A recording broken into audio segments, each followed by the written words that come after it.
think he's following me. So your friend dies, only to realize later that you could have done something to prevent that. But then, out of nowhere, his front tire slides out. So he had a hole grazed on the left side of his leg. Have you just been blatantly ignoring the situation, that you assume that it's never going to happen to you?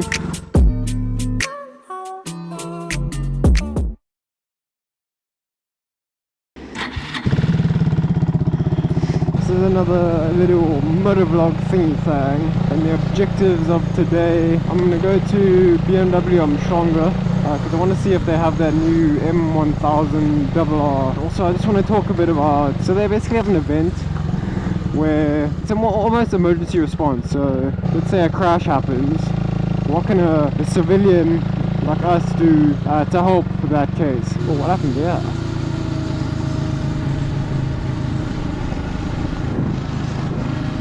I also want to start using the camera that I have a little bit more, and also just get in front of the camera, because it's so many times where I'm just like this, you can see the bike, got the GoPro on my face, but I want to create more of a personalized audience. Well, I think no one really cares about what you're saying until they know.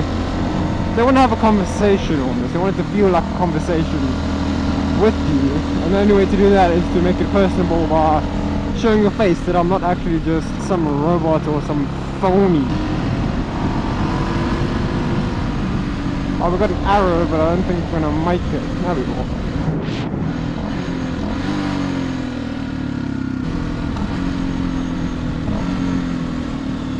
Whatever, you get the idea. My back tire is still very, what's the word? Bold, if you will, and it was absolutely amazing while it still had tread on it, obviously. I think it's actually got to the point where there's more traction on the side than there is on the top. Jesus, someone's sawing their house off and I thought it was the bike. But we're good. And I think while we're slow here, you can pose the question that, let's say you're riding with your friends, I don't know, you're on some nice roads, it's a Sunday morning, your friend in front of you, behind you has a crash. What do you do? Do you know what to do? Have you just been blatantly ignoring the situation, that you assume that it's never going to happen to you? So how would you feel in the situation where if your friend did crash, would you know how to help? Do you know what to do? Let's say they're bleeding. How do you react? Do you know what number to phone? Because in South Africa it's definitely not 911. Do you know where you are? It's like, do you know what kilometer you are on the freeway? Do they have medical aid? So now you can imagine, but let's say that's a very good friend of yours. You want to be in a position to help, right? What kind of prompted the whole thing was that BMW Umhlanga, they're holding a course. It's totally free. I'll give you guys the link for it if you're in Durban or you want to come, whatever. It's like a first responders course, so it could be applied to motorcycles, cars, whatever it may be. How to organize a situation, so scene management. Oh, sorry, baby. Sorry. It's on the 27th of November, I believe, at BMW Umhlanga. It's totally free, just RSVP. And I really think that if you're a motorcyclist or cyclist or some sort of like some downhill mountain biking or motorcycle riding, whether it be racing or just casually, because we all know that accidents can happen when you least expect it. It's going to equip you with the right knowledge of what to do. Now this comes from a bit of personal experience, where I'll give you some story time in a bit. That a friend of mine, a good friend of mine, crashed in front of me. No joke, we spent probably 2 hours picking tar out of his skin. So I'll explain the story later. Let's say it does happen again, I'd like to know, even if it's a total stranger, because I'm not a douchebag. Because the worst thing that I can think of is that being in a situation where, being in a situation where, God forbid, that let's say your friend dies, only to realize later that you could have done something to prevent that. If I can acquire the knowledge to increase that survivability chance as much as possible, then of course I want to learn it. The most dangerous thing on a motorcycle is the brain above it. There's very little chance of having an accident if you're not riding like an absolute. But you can boon. There's something I've deemed spirited riding. So basically a spirited pace is riding a little bit in a quicker manner, but it's within reason. So like let's say there's a blind corner, I'm not going to go and accelerate